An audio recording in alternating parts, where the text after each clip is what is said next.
Hello dear student, कैसे हैं आप लोग। आशा करते हैं आप सब अच्छे होंगे।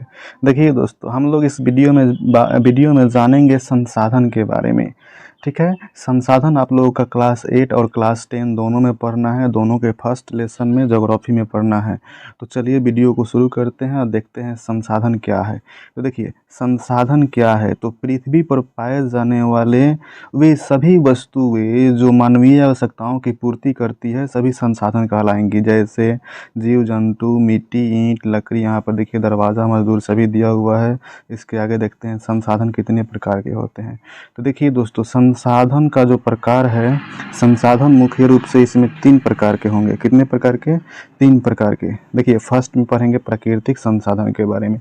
प्राकृतिक संसाधन को हम लोग डिफाइन कर सकते हैं, वैसी संसाधन जो प्रकृति द्वारा बनाई गई है उसे प्राकृतिक संसाधन बोलेंगे। जैसे में क्या हो जाएगा तो मिट्टी, जल, वन, पवन, सूरज का प्रकाश, ईंटी से हो जाएगा। सेकेंड नंबर देखते हैं मानव संसाधन।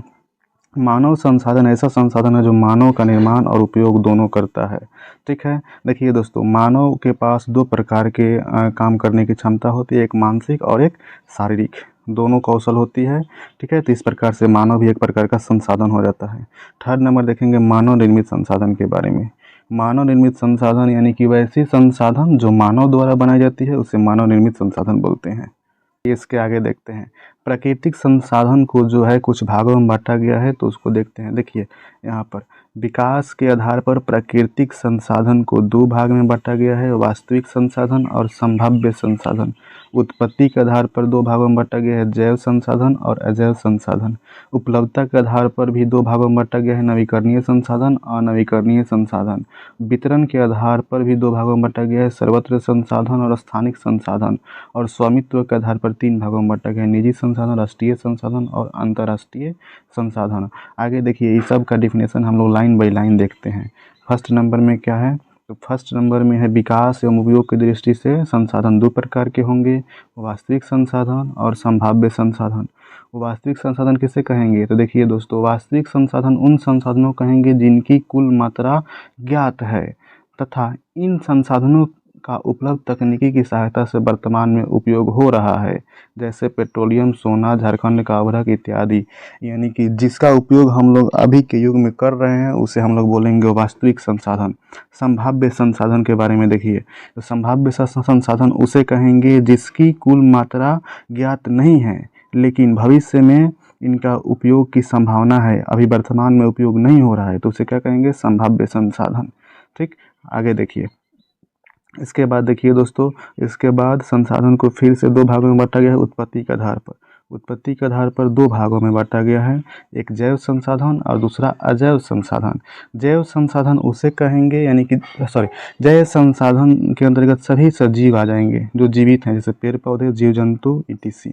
ठीक, अजैव संसाधन के अंतर्गत सभी निर्जीव आ जाएंगे, यानी कि जैसे में निर्जीव में पहाड़ हो जाएगा, नदियाँ हो जाएगी इत्यादि, ये सभी अजैव संसाधन हो जाएंगे। इसके बाद देखिए उपलब्धता के आधार पर संसाधन को फिर 2 भागों में बांटा गया है, एक नवीकरणीय संसाधन और दूसरा अनवीकरणीय संसाधन। नवीकरणीय संसाधन किसे कहेंगे? जिसकी पुनः पूर्ति आसानी से हो जाएगी उसे नवीकरणीय संसाधन कहते हैं, जैसे सूरज का प्रकाश, जल, वायु etc। अनवीकरणीय संसाधन के अंतर्गत हो जाएगा अनवीकरणीय संसाधन जिसकी पुनः पूर्ति होने में लाखों करोड़ों वर्ष लगती है, जैसे में क्या हो जाएगा तो कोयला, पेट्रोलियम इत्यादि। ठीक है, इसके आगे देखते हैं। देखिए वितरण की दृष्टि से संसाधन को 2 भागों में बांटा गया है, एक नंबर सर्वत्र संसाधन और दूसरा स्थानिक संसाधन।